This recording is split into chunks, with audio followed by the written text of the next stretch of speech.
Great to have you here with me. And I can't wait to hear the story of Jensen Gin, having been there in your distillery, which is fabulous. Thank you. Sure. So, why don't I kind of like to start at the beginning? Yep. So, why don't you tell me a little bit about yourself, where you grew up, and how you started to get into gin? And I probably will interrupt you along the way to unpack some stuff. That's fine. So I'm Danish, as we established with my surname. I grew up in Denmark, left Denmark when I was early 20s and came to London. Thought I was going to travel the world, but ended up staying and basing myself in London, but traveling back and forth to lots of bits of the world. And how I got into gin. Wait. Hold on. We're going to go back a little. Yep, go for it. So why did you move to London? What were you doing? Was it a work thing or a study I thing? mean, I've kind of always wanted to travel, so London wasn't, I thought, a very simple transition from Denmark, given that it's very close by. But England is quite different from Denmark, as everybody who's been in both places will know. But it was, I wanted to go and see the world. I wanted to travel, and London was a good first step. But that was 1987, so it's kind of like been longer than I was in Denmark. So why was there this need or want to travel? I mean, Denmark is a small country and want to see the world.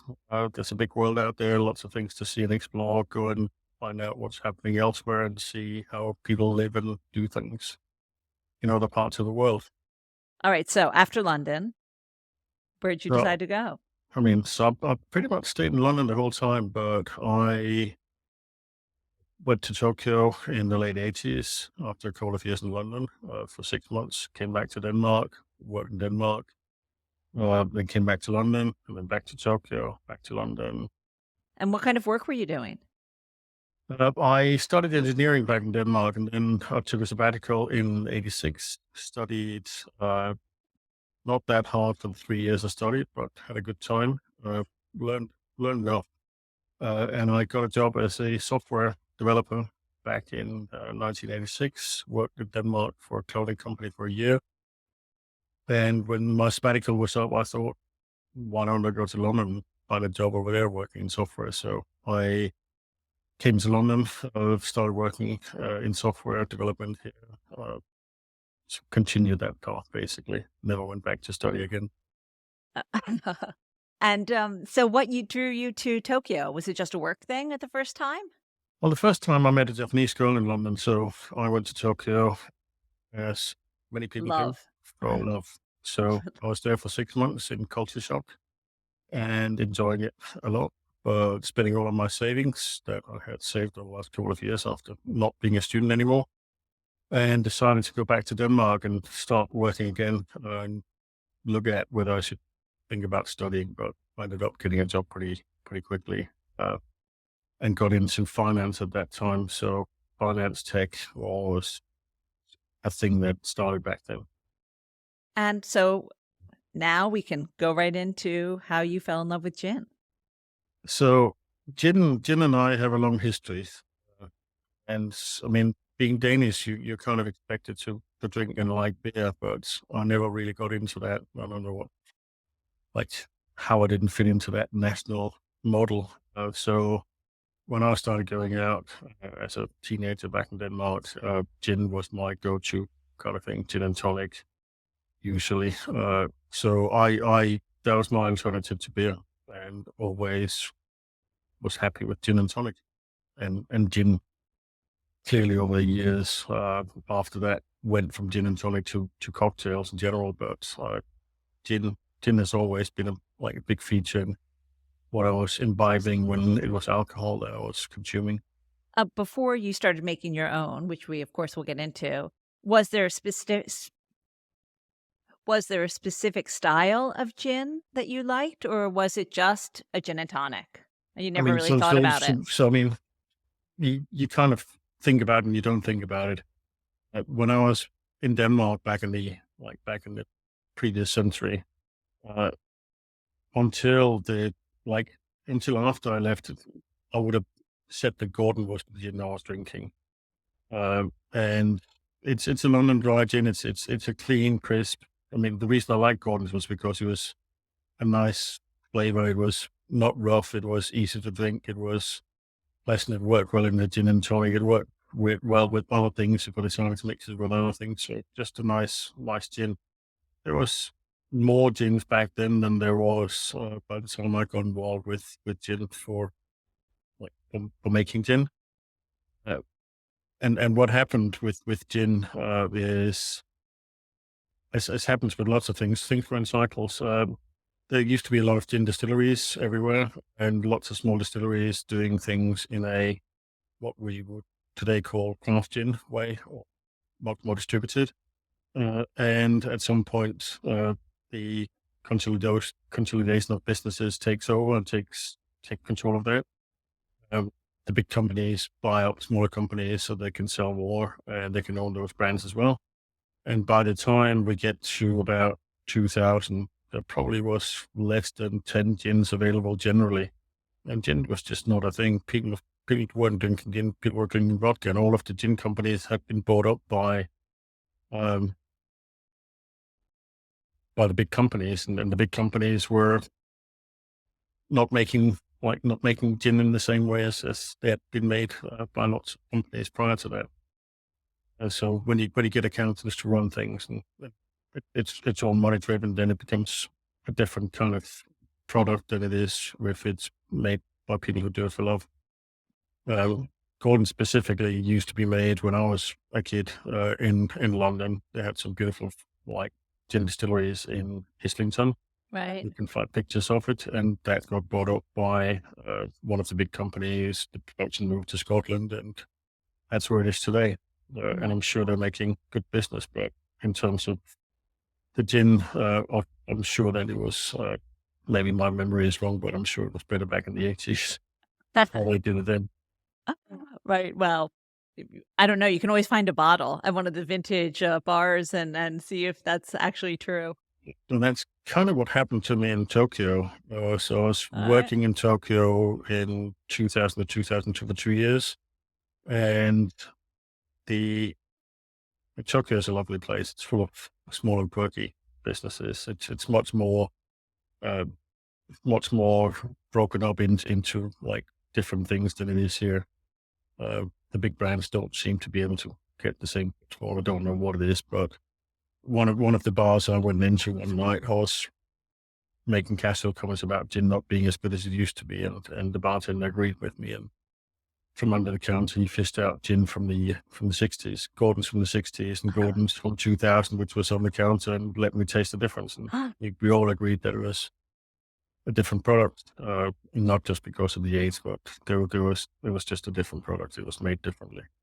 Do you remember? I know it's a long time ago, but do you remember what it was about the difference, or what was the difference between the I mean, like, two?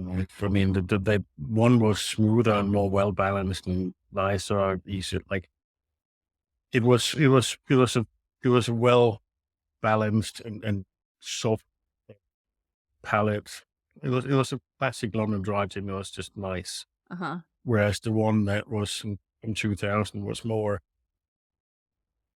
artificial, more rough and not as smooth. All right.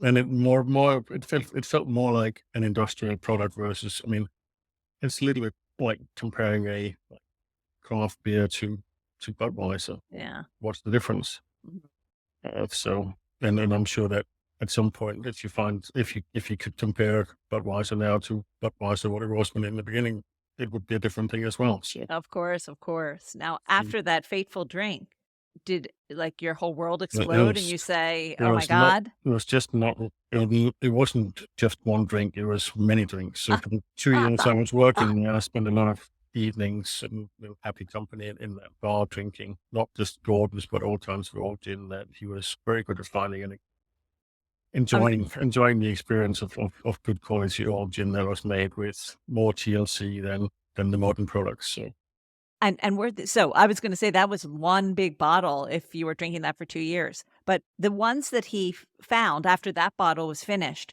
were they Japanese they gins, were or like they they were were just different. his collection of It things was that it he was had from the years before? it was stuff that he either bought on the internet, which wasn't that much, or on the weekends go out into the mountains and find some shops that, I mean, alcohol doesn't go off, so Right. a lot of shops will just keep things in the back. So he was very good at finding old bottles of gin from all kinds of companies. They were mainly English, but American, Italian, like Japanese, all over the world. People have been making gin everywhere, but Right. it was not just one gin. It was a lot of it. Like England has like an advantage in gin, I think, historically, and they like the old gin bottles from the UK were always nice, but it You was know, not just the UK. It was all kinds of products. yeah, I see you kind of it's so romantic like, in my head, I just have this movie of you, this romantic movie of you going into this bar and this journey of gins over 2 years and how exciting it must have been for It both was, of you, the it was, bartender and you, to explore that. it was great. It was lovely. And he's a great bartender, and I was not the only one enjoying these old gins, but a small group of us. It was nice. It was fun and interesting to do that. And And so that yeah, in itself was nice enough. But then, of course, when I left Tokyo, as things happen, one thing got started there. So he gave me an old bottle of gin as a leaving present when I left Tokyo, because I've been there so much and enjoyed so many old gins that he basically thought I should take it to London and make some nice gin, because he was finding it more difficult to find these old bottles. So I think he was saying it in jest and not really serious about it. But I took the bottle with me back to London and got made redundant. So I had freedom, time on my hands, and decided to take a sabbatical. I'd never really taken a sabbatical before. Uh, Always been either working or trying to find work.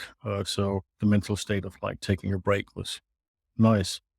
And I had stored lots of air miles up, and so I was free and jolly. So one of the times I came back to London from one of my travels around the world, I looked at this bottle of gin and thought it would be fun to find out how you make gin, and started looking into that. And in 2003, when this took place, there was only like the research that I did. Well, I wanted to make the gin in London because I think London has a strong connection to gin. So of I course. making inquiries to how many distilleries there were in London. There was two gin distillers in London at that time. There It's was uh, crazy. there was a company called Beefeater, which still exists, and then there was another company called Thames Distillers, which I spoke to, and because I didn't think Beefeater would be very much interested in entertaining my silliness, wanting to make it in. But Thames Distillers, the guy there, a guy called Charles Maxwell, was curious. He also thought that I was completely mad. His first reaction to me wanting to make gin was like, "What's wrong with you? No one drinks gin anymore. You should make vodka instead. That's what people drink." My comeback on that was that I wasn't really interested in what people were drinking. I wanted to make a gin for myself. I had a little bit of money saved, and I wanted to find out if I could make gin. And the intention was to make gin for me and me alone. I love it. So I went down and visited him down in Clapham and saw the distillery and talked to him. And he kind of got convinced that it would be okay to make this for me. We talked about what the cost would be, the time, and how to do it. And then we started out on this journey to create a gin for me. And Now, did you take the bottle that you had with you as an example of what the I, kind of gin I, that you wanted to make, or had you tried his gins? I mean, I took the bottle with me, and he knew the distiller that had made that bottle. It was an English gin, and he had been at his funeral some years before. No way. And the company didn't exist anymore. Been bought up by the same company that bought up Gordon's, and production done. Like the product had disappeared out of the market and Uh-huh. was on like not really ever come back. Um, so he said, "Why don't you just hold on to that bottle until we have something that we have done where we make a product that you like, and then we can do a comparison, because we're not going to be gaining much from drinking that bottle and like playing around with it." So and then his reaction to me was instead of looking at that bottle and trying to work it out, then tell me what it is you like about gin, what we should put in the gin to make it nice. It's like, I had no idea what went into gin. I mean, Yeah. I was gonna ask, did you know your, like, angelica root or your angelica to your orris root to your juniper at all? Did n you know any of that? nothing. I mean, like, I knew juniper wasn't gin, but Uh, apart from that, whatever is on the sides of bottles, but it was not everything I'd ever really thought much about. I mean, it's like going to, like, gallery and then seeing paintings or museum, seeing paintings, and like, I like that painting. I don't like that painting. And you kind right. of, that's the level of knowledge I had about gin. So like, I knew which gins I liked, and that was as much as I needed to know as a consumer. I didn't need to know what ingredients were in there and how they're made and anything else. As long as the product was good, I was happy. So when he started asking me what to put in there, it's like, I mean, my answer was relatively naive and simple. I was like, I like anything that could have been made in, like, put in tin 200 years ago in London. Uh-huh. It's okay. So don't come up with any new and weird things. I just want a classic London dry gin. That's what I remember liking. So, so we ended up with, okay, so classic botanicals. So that means that he would be able to drive that. So juniper clearly. And so I wasn't specific about what I wanted other than I wanted it to be a classic lemon dry gin. So I wanted to taste of gin. I didn't want it to be a vodka.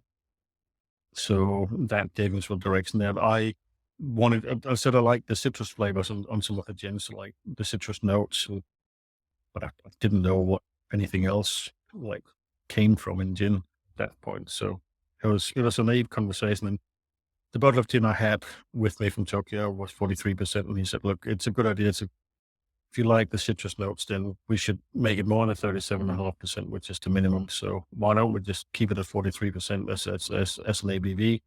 Because that'll allow the citrus notes to be retained longer than it would with a low ABV.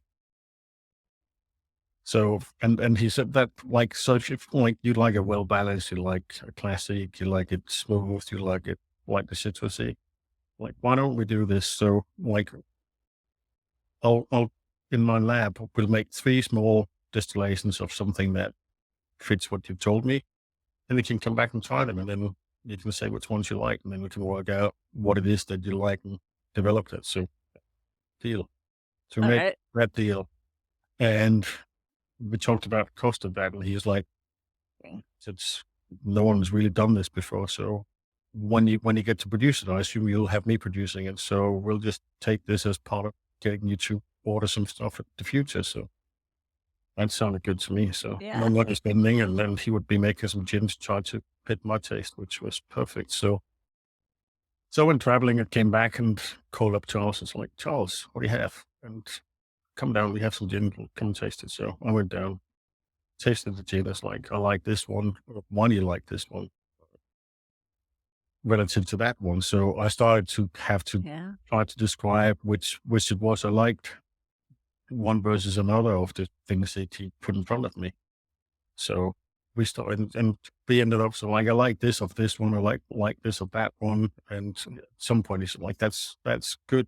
We know what to do next. So next time you're in London, give us a call and then we can do another session. So How long did this take? a year. Oh, boy. Really? Yeah, so Really it long took me time. years. I mean, it was every 3 weeks roughly. I was down there tasting 3 gins and playing And around and like evolving the recipe. And at some point we had something that we thought, this is good stuff. This is what I think is good. And then we opened the old bottle and compared it to see if there's things I'd forgotten about, all of these old gins I've been drinking in the past.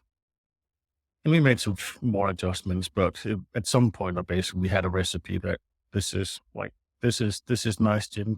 I would be happy to make some of this. Can you please sell me some of this? And did you that's nice. both Hmm? did you both come to consensus, Yeah, like about this is that what, one? dude, Or it was my gin. it So was you? we had to like come to Okay. consensus with myself and like agree that this is what I wanted to drink. And I think Charles was happy that he'd made a good gin for me that I liked. So, but in spite of that, he said that I couldn't buy the gin And why? because he couldn't sell to an individual. Oh, no way. So the deal was I had to set up a company and get registered with HMRC to be able to place an order with him, because otherwise he couldn't. His license for Yeah. production didn't allow him to sell to individuals. So that was a bit of like, "Yeah, Did he what's find wrong with that? this picture? We have a gin I like, I can't buy it." So I had to get something like, it's a Bauber. It's a permission to own duty-free alcohol, which you need to have. So for me to place an order to buy the gin, because he's working with duty-free alcohol, I have to have permission for HMRC to be able to own duty-free goods, even though I don't have my hands on them. Oh, boy.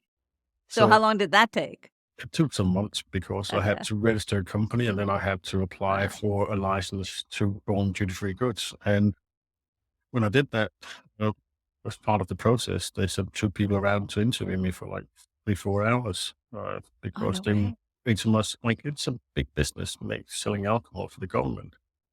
The duty is huge. I mean, do you have any idea how much duty is on alcohol? I mean, a lot. So like the current duty is Twen £28.74 per liter of pure alcohol. So if you think those bottles behind you is 43%, 70 centiliters, that's about, like, it's about 3 deciliters, so zero point 0.3 of a liter. So the duty on that is £8.65. I've done the count a few times, Obviously. but £8.65 is what they take when you move it out of Bond, Okay. as a payment for the duty.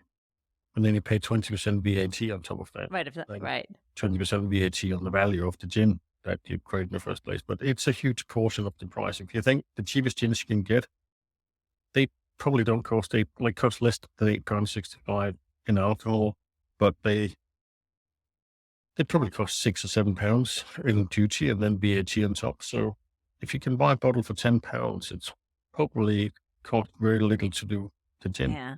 Yeah. and the bottle and the packaging and Right. making profit anywhere else, because there's not much money left from £8 or £6, £7 plus VAT up to the cheapest gins you can get. Yeah. You get what you pay for, right? Yep. That's in the bottle. So having set up this company and gotten the Yeah. permission, and time had gone by, it was time to call Charles and say, "Charles, I have my voucher, I have my permission to own duty-free goods. Can I now please buy some gin?" And he said, "Yes." So that was good. And of course, my next question was, how little gin can I buy? Because it was for me. So there's two elements. One is the distilling. So like to make a commercial quantity, half a still. So that's going to cost X amount of money. So yes, that sounds okay. And again, that's all duty free. So the costs are not that crazy. And that gin distillate is then used to blend with alcohol and water to make gin, which I then needed to bottle. And he said, "Look, the time you start a bottling line to make anything, it costs the same whether you make one bottle or 100 cases. So you might as well buy 100 cases. And cost of doing that is not that much. And the most of the cost is actually going to be taking it out of the bonded warehouse. So we can make these 100 cases. That's going to cost X amount. And then when you take them out of the warehouse, you can come and like collect the case every now and again. And then you don't have to pay all of the duty and tax up front." So that sounded like a good deal to me. Okay. So I ordered 100 cases of gin for myself, 12 bottles in each. So 1,200 bottles of gin,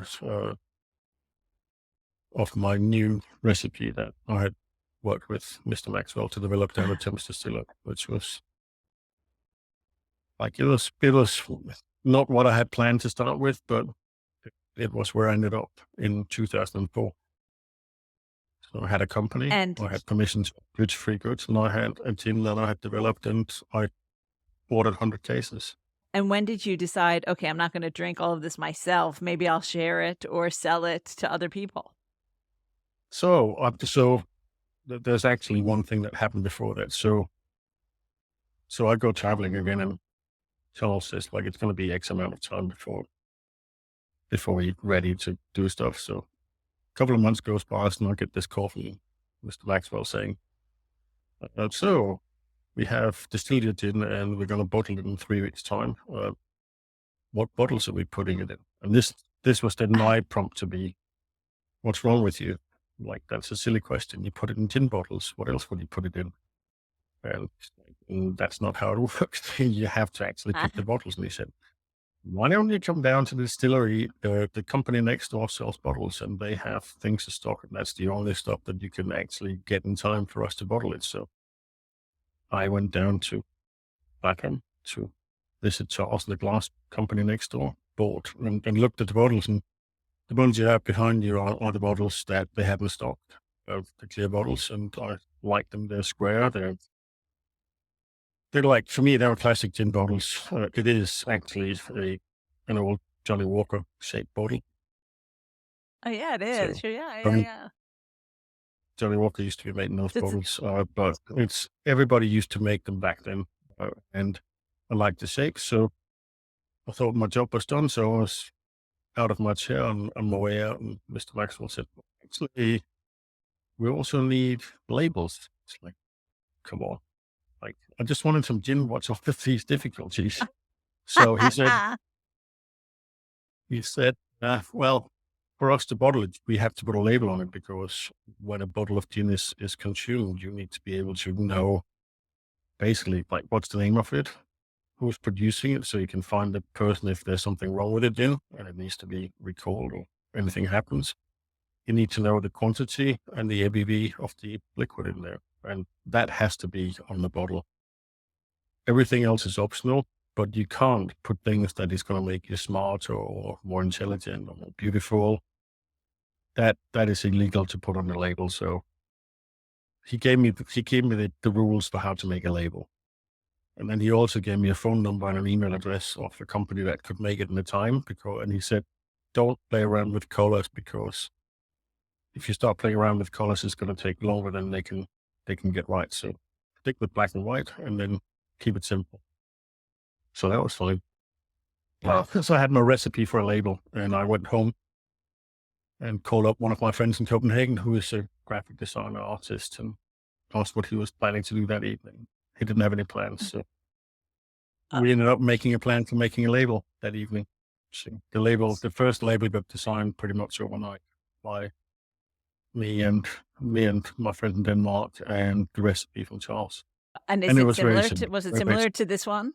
It's very similar. It was more minimal than that. And I mean, if you Google it on the internet, you'll find the old label. Look for images of it. The old label didn't have any information about anything of it. Just had the things that had to be on it. So Okay. very terse, and it looked like an IT guy could have printed it on his laptop, like or his computer on his printer at home. It was very basic and very minimal, but it kind of reflected that I care about the liquid, not so much about the packaging. Oh. So for me, that was fine. He was also the one that insisted I had to put my name on the bottle. I was expecting the gin company I set up was called Bermondsey Gin Limited. It's the part of London I live, and therefore I decided that was a good name for it. It was also a part of London where all of the things that the Puritans in the city didn't allow tended to happen on the south of the river in Bermondsey. And Theatres, so, gin. but your friend made you call it Jensen's. He made me put Jensen's on it, so I reluctantly did that. But it was a good idea. He did the right thing to insist on that. So we had the labels and got the bottles produced, and then I got the call from Charles, and he said, "You have some gin. Do you want to come and get some?" So yes, went down, got a couple of cases, took them home, and enjoyed them very much. And in a very there was pretty much in the first couple of cases, I kind of got a little bit worried about myself and 100 cases of gin. So thinking that it would be a bad idea to either try to drink them or use them as presents for everybody that I know over the years, because it just didn't seem like it was the right amount of gin for one person to be dealing with. So I thought maybe I should sell some of this gin. And I had like as a software developer, you don't have a lot of experience in selling gin, so I started carrying bottles of gin around in my jacket. I have a nice jacket that has two pockets on the inside.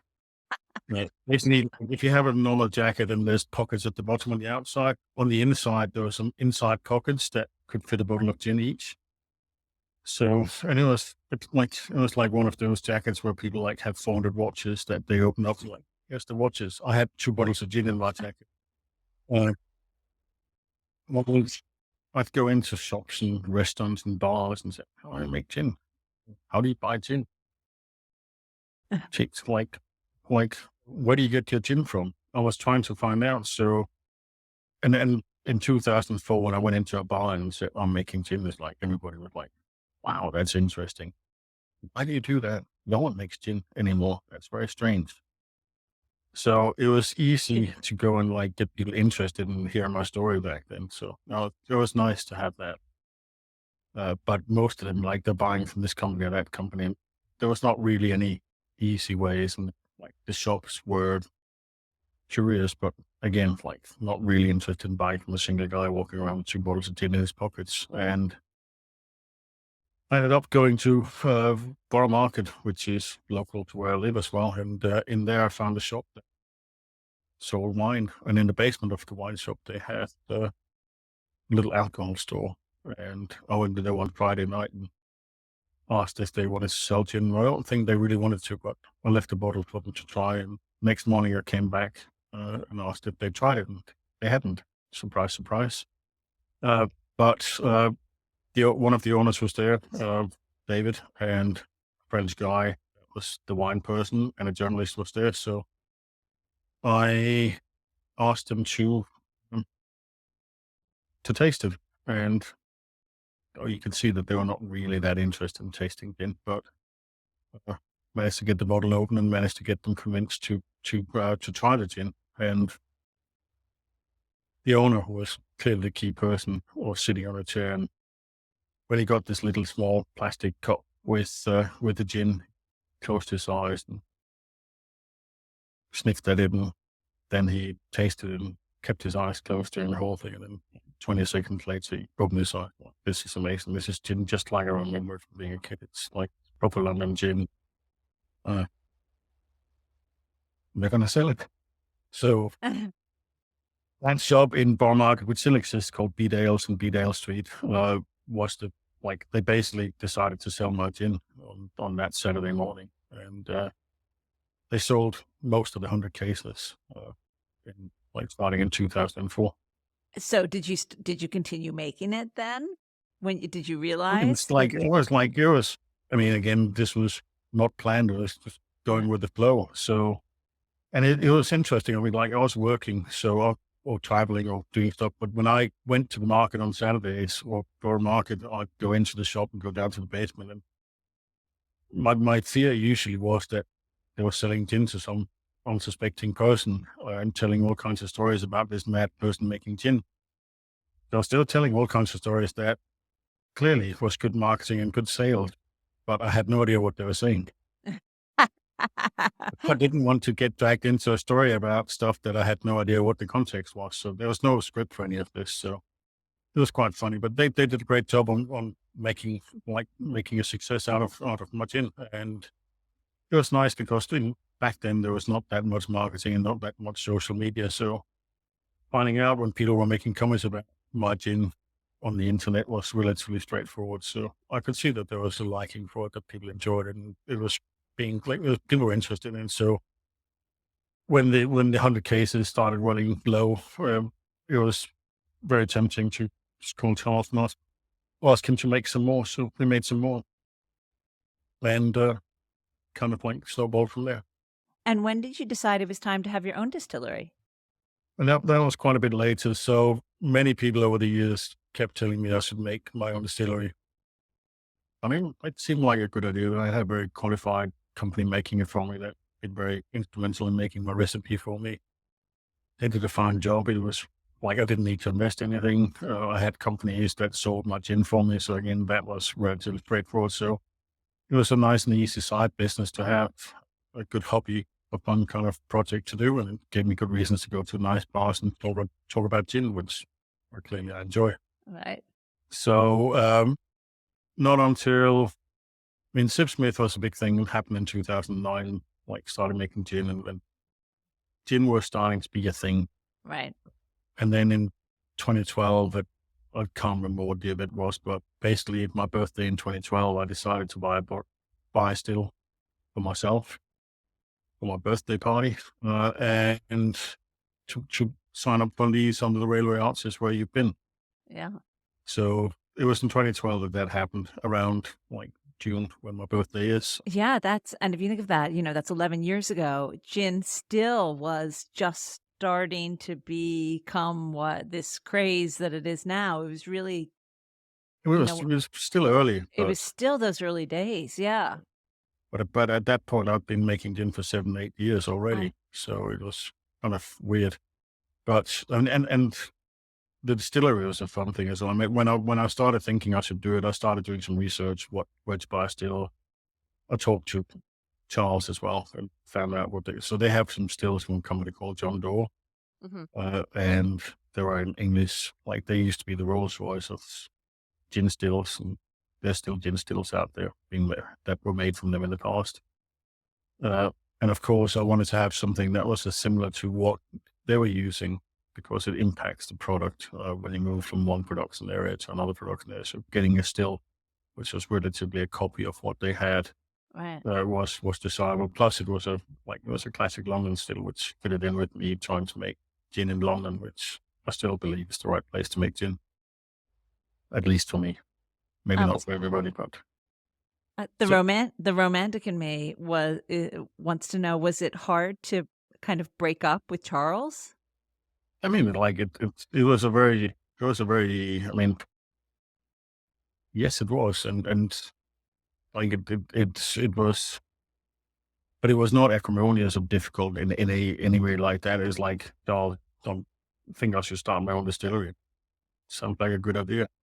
And they helped, and he was aware that I was doing it. He gave me the name of the company up there still and explained about it. Uh-huh. I found that the company still existed. It was down to one person at that time, but he was willing to make a still for me. So we met and talked about getting a still made, which was very similar to the ones that they have at Thames Distillers, but not quite the same, but same size and roughly the same. And they were made in the UK.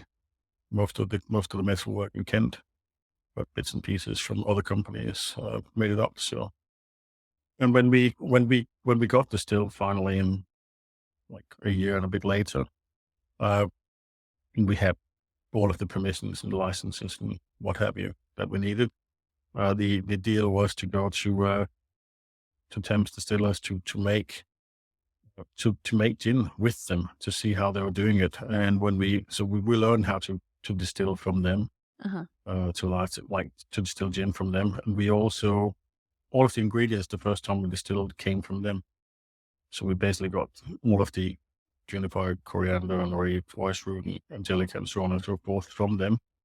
Then we got the alcohol from them. I think we even got the water, just to make Uh-huh. sure that there was no variation in anything. So Right. whatever went in the still, when we tried to distill the first time, we wanted to be as few variables from the prior production. So, and clearly they're all helping us. They're all part of that. So yes, it was difficult, but it was also easy in another way.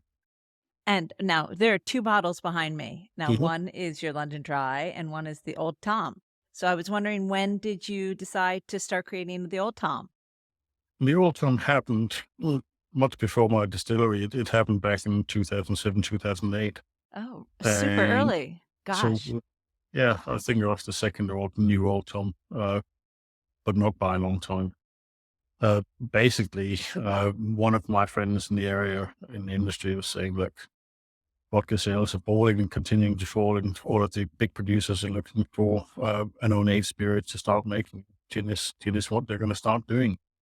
And you kind of had the market to yourself and you're interested in, but that's not going to continue. So given that your main market is good cocktail bartenders in nice bars and hotels. Why don't you make the other gin that everybody knows from the classic recipes, which is an Old Tom gin? And then he told me that it's easy to make Old Tom gin. You just take your gin and put sugar in it, and Yeah. then you have an Old Tom gin. So it was like the London Dry. The dry element was what he thought was going to make it an Old Tom gin. And being the nerd that I am, I decided to do a bit of research and find out how Old Tom gin used to be made, and found out that actually the Old Tom relates to the other part of the London Dry. It was the recipe that changed in 1830 when clean alcohol distillation started being possible. That made London gin the London thing, because the company that started making distillers for clean alcohol distillation was based in London, and they started selling to distilleries in London that made gin. And what the gin distillers found was that with clean alcohol, you could make a different style of gin that was lighter and more elegant in its profile, less botanicals, less cost of botanicals, of course, but also like a different style of gin, because it was starting with not with a rough unaged spirit that really was not nice, but a nice clean alcohol. So the recipe changed from a very like lots of botanicals to overpower the flavor of the alcohol to something that was using the same botanicals, but much more easy to drink and consume in nice drinks and cocktails. And of course, this happened around the time when the cocktails bars started happening. So the American bars and what have you was a thing that started happening around just after London Dry gin started happening. Right. It was also the time when the empire was growing and there was a need to get people to take their tonics, which was the anti-malarial drug Right, of that course. we had, and it's unpleasant. I mean, like if you ever try the tonic syrups that are available now, you'll understand why. I mean, they're full of sugar, but they're still very bitter because Yeah. quinine is a really bitter compound. And they found that one of the ways to get people to take their tonic was to put gin in it Right, of and course. soda. Uh-huh. Gin and soda, and then a bit of the tonic was a way of getting people to take their anti-malarial drugs out of the colonies. So gin transformed around that time, but the transformation was really a recipe change. So the Old Tom, from a distiller's point of view back then, was a change in recipe. The dry was really not at that time done in the distilleries. It was done in the next part of the chain, which was the pubs, the gin palaces, where Right. they're making more money by diluting the gin they're buying from the distilleries, basically. And to make it less obvious that they're doing that, they did three things to the gin that is very well documented. One of them was to put sugar in it, because sugar is, apart from people being addicted to it quite easily, just as they can be with alcohol, Right. um, it enhances flavors. It gives it more flavor. So if you put water in something and put sugar in, it's not as obvious that you put the water in, the water in and diluted it. They also, to give it more alcohol burn with less alcohol, they used cayenne pepper. And because it was stored and transported in barrels at that time, that didn't really cause any problems with the color. Probably Right. helped the color be more similar to what it was before dilution. And then the last thing they did to give it more of the juniper flavor was to use turpentine oil. Right, yes. I knew that. Yeah, so those three things, I mean, very well documented, lots of different Yes, sources of that course. talks about that, which is surprising in some ways and not so surprising in other ways. Uh, and they're like those instrument makers trying to sell instruments to the pubs to like make them consistent in their dilution and then doctoring the product afterwards. That's one of the sources of documentation. But what happened with like Old Tom gin is as London Dry gin started becoming more popular, the Old Tom gin disappeared out of existence over time.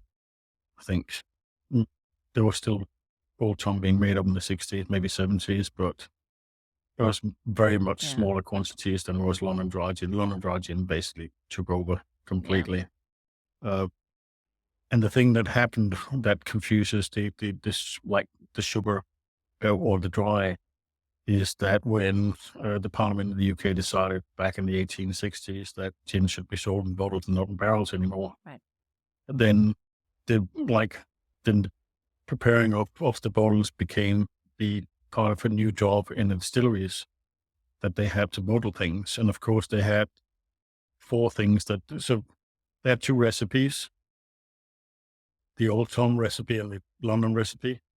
And then they had the products as they were selling them without sugar, and then the products that were diluted and sweetened that had been sold in the pubs. So they ended up making four products. They ended up making the two recipes, and the sweetened and unsweetened version, and the only one that survived is the London Dry.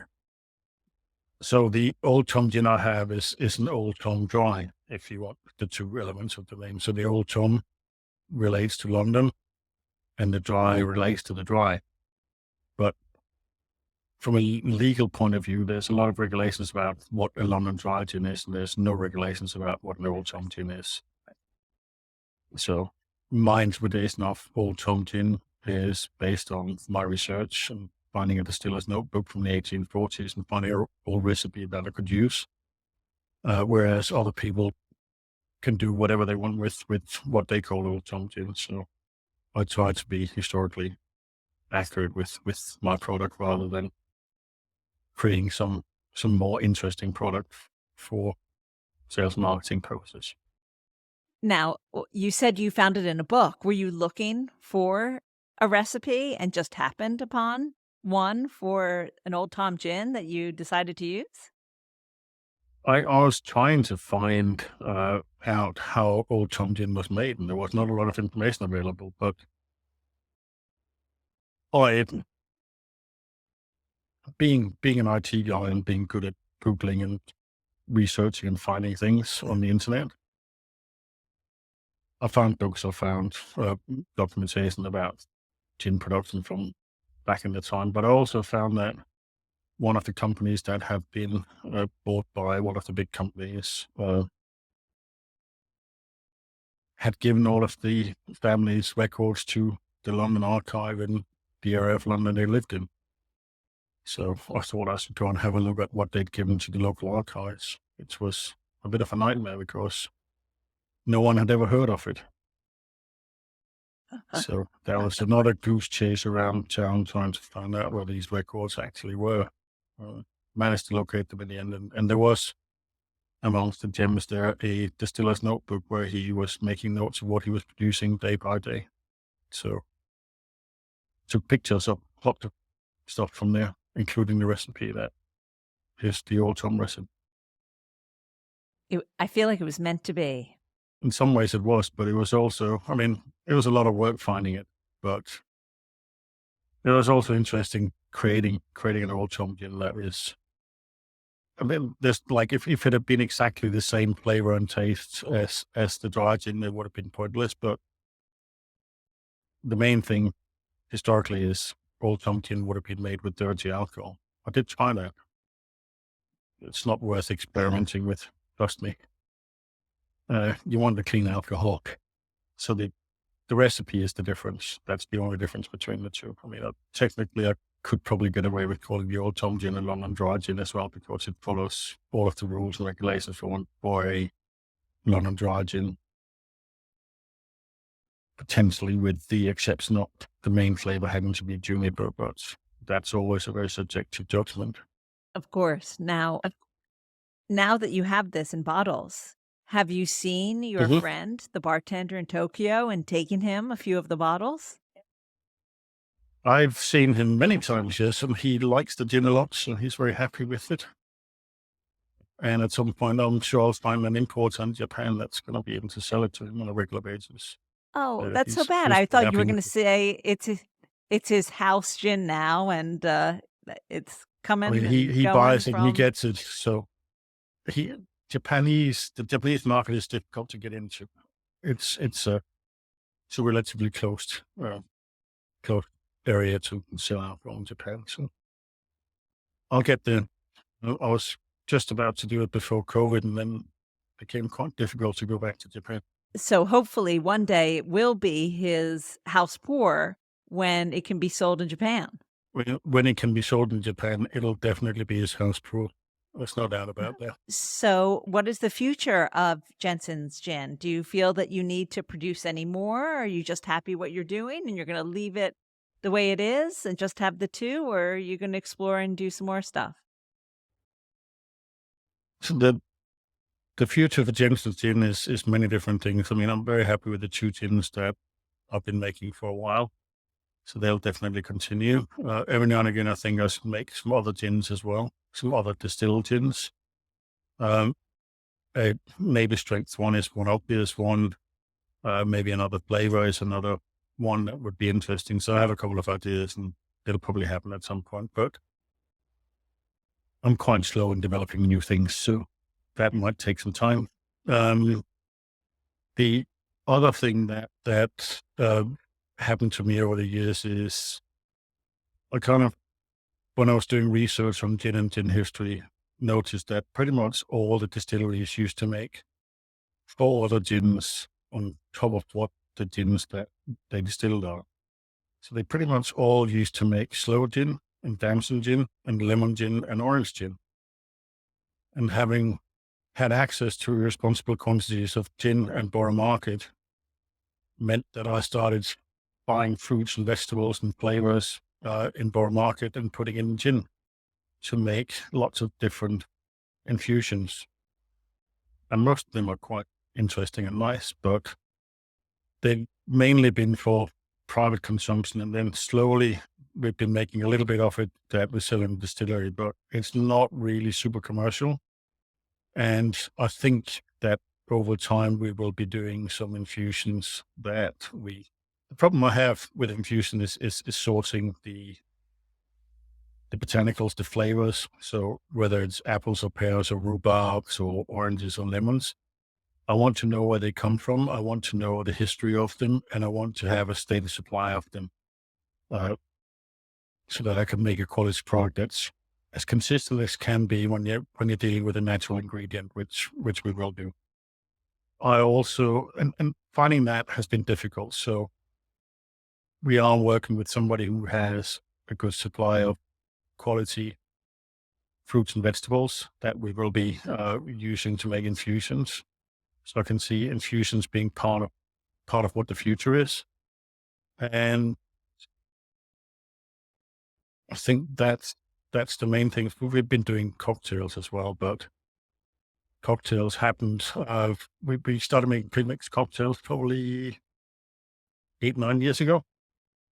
And we started making them because I enjoy cocktails, but when I'm at home, I don't really want to be making cocktails myself, and I don't always have the ingredients or the patience for it. So one of the people that worked in the distillery is a very, very qualified bartender. So she came up with some recipes for pre-mixed cocktails we could bottle and I could take home and stick in the fridge and freezer. So that was, again, it's driven by me and my drinking again. Um, and it's been working quite well, but we're doing 6, 7 different premixed cocktails in the distillery, and we're probably going to be selling them slightly more commercially over time as well. Well, that's a reason to come down to the distillery if you're in London. Definitely. There's always something special you can get in this distillery that we haven't quite gotten around to make fully commercial yet. Well, I can't wait to come down and try some of those. I think I actually had when I was there the damson one, and it was fantastic, but the other ones I haven't tried. Well, I always end with asking for my top tip for the home bartender, and I guess I would love to know what you think is the top tip for either making the gin and tonic or making something with gin. I mean, so I think people always ask me how they should drink my gin, and there's a couple of things around that. One is, by the time that somebody's drinking my gin, it's no longer my gin. They have bought it and it's their gin, and they should drink it uh, in any way that they enjoy drinking it. So that's the main thing. Uh, in terms of like what I think about these like things I enjoy drinking with the gins, both of them work well in a gin and tonic, but my personal experience with gin and tonic with these two gins is that tonics are usually a quite strong flavor. So if you want to taste the gin, stick with the Old Tom because you don't need as much gin unless you really want to get a lot of alcohol. Then go with a dry gin because I end up using more gin when I use the dry gin because of the the, the power of the flavor of tonics being much stronger than it is for most gin. So that's my recommendation around gin and tonics. Martini is the other drink that gin has to work with. So for martini with my two gins, you think of the flavors of them. Usually in a martini, you have the gin supporting a vermouth that is usually the main flavor ingredient. Even if there's no lot of vermouth, most of the flavor comes from the vermouth, and the gin creates the punch of the alcohol in the martini. The the dry gin is a very friendly gin. It just supports whatever else you throw at it, which is why gin is such a popular cocktail ingredient because it doesn't need to be center of attention. It just works with lots of other things as a supporter and provider of alcohol. So with any vermouth, whatever vermouth you like, and whatever like dry level of dryness or wetness of the martini, the dry gin, the Bermondsey dry gin will be happy to support it. The other gin, the Old Tom gin, has more of a personality and wants to be center of attention. So every now and again, it'll disagree and fight with a vermouth. So you're not having this strange experience where two strong flavors disagree and cancel each other out. So it becomes disappointing. So you just have to be picking the right vermouth for the Old Tom when you make a martini with it. Last but not least, I always ask this. If you could be drinking anything, anywhere, right now, what would it be and where would you be? I would probably be drinking a Tom Collins in a small, really good bar in Copenhagen called the Barking Dog. Okay, fantastic. Well, listen, thank you so much for being here with me. And it was great to learn all about Jensen's gin. As I said, I've been to the distillery, as you well know, and it is a jewel. And the gin is just so good. So thank you again. It's been great to hear the whole story. Thank you very much for taking the time to hear the story and look forward to seeing you in the distillery again. Absolutely.